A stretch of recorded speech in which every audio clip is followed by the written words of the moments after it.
आज हम लोग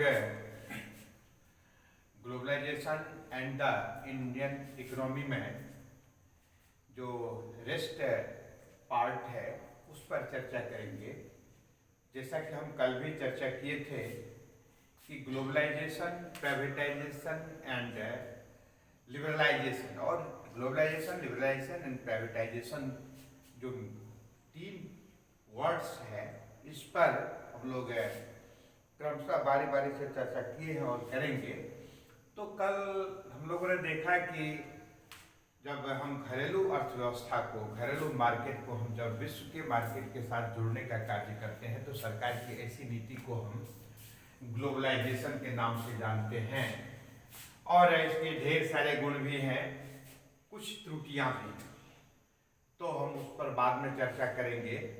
उसके बाद दूसरा था लिबरलाइजेशन, यानी सरकार की ऐसी नीति जिस नीति के तहत विभिन्न प्रकार के टर्म्स कंडीशंस में, नियमों में सरकार उदार बन जाती है, ढिलाई देती है, ताकि विभिन्न कंपनियों को, विभिन्न फर्म्स को, विभिन्न कैपिटलिस्ट को अधिक से अधिक अपॉर्चुनिटी मिले, मौका मिले, ताकि वो बड़े बड़े कल कारखाने फर्म स्टेब्लिश करेंगे और एक व्यापक पैमाने पर रोजगार का अवसर सृजित होगा उसके देश, उससे व्यक्ति, समाज और राष्ट्र को बेनिफिट मिलेगा। तो इसलिए लिबरलाइजेशन की नीति अपनाई गई। और आज की जो टॉपिक का जो मेन पॉइंट्स है वह है प्राइवेटाइजेशन का। तो इसका हिंदी होता है निजीकरण। मतलब जब सार्वजनिक क्षेत्र को निजी क्षेत्र में परिणत किया जाता है, यानी सरकार की वैसी नीति जिस नीति के तहत सार्वजनिक क्षेत्र को निजी क्षेत्र में परिणत किया जाता है, इस नीति को ही, इस पॉलिसी को ही प्राइवेटाइजेशन के नाम से जाना जाता है। It is a policy of the government when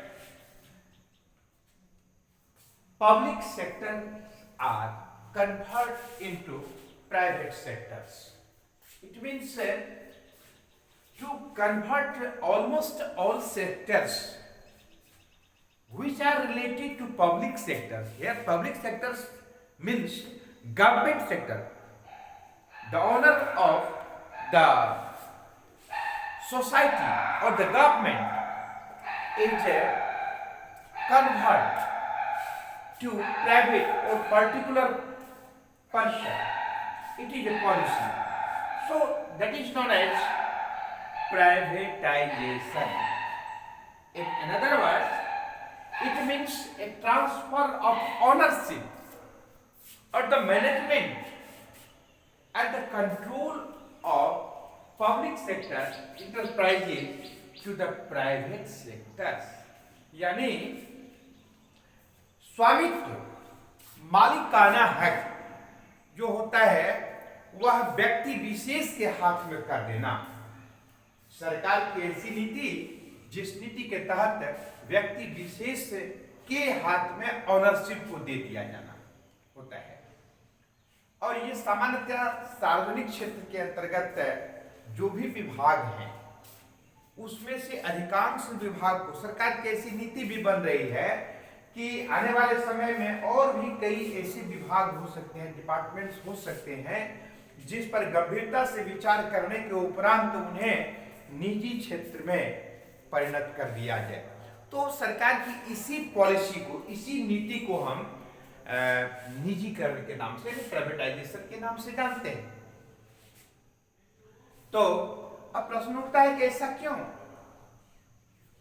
ऐसा इसलिए कि ऐसा देखा जाता है अधिकांश सेक्टर्स में, मतलब almost all sectors except some sectors और the departments, most of the people are corrupted because they are not interested to do to their job honestly. So they are neutral That is why private sector, and in the another hand we see in private sector almost all employees are most dutiful in the comparison of public sectors. So the productivity of private sector is higher and higher than public sectors.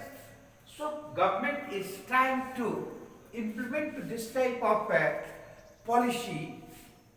Why not we convert to almost all sectors which are related to public sectors, except some sectors, for the betterment of that concerning departments.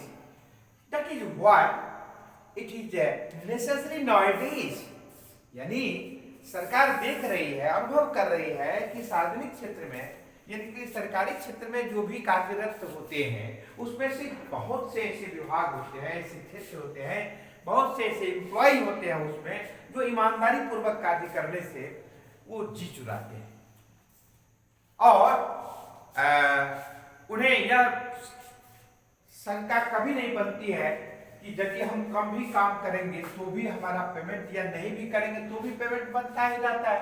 तो इसलिए चलो यार ऐसे ही समय बिता देना या अपना व्यक्तिगत कुछ अन्य कार्य को करना, तो उससे होता है क्या कि उसकी इफिशियंसी जो होती है, कार्यक्षमता जो होती है वो क्रमशः घटते जाती है और बहुत बहुत निम्न स्तर में पहुंच जाती है। यही कारण है कि जो प्राइवेट सेक्टर के जो लोग होते हैं वो उन्हें हमेशा आशंका रहती है कि यदि हम ईमानदारी पूर्वक कार्य नहीं करेंगे तो हमें हमारी सेवा तक समाप्त हो सकती है, इसीलिए उनकी इफिशियंसी कार्यक्षमता काफी अधिक होती है।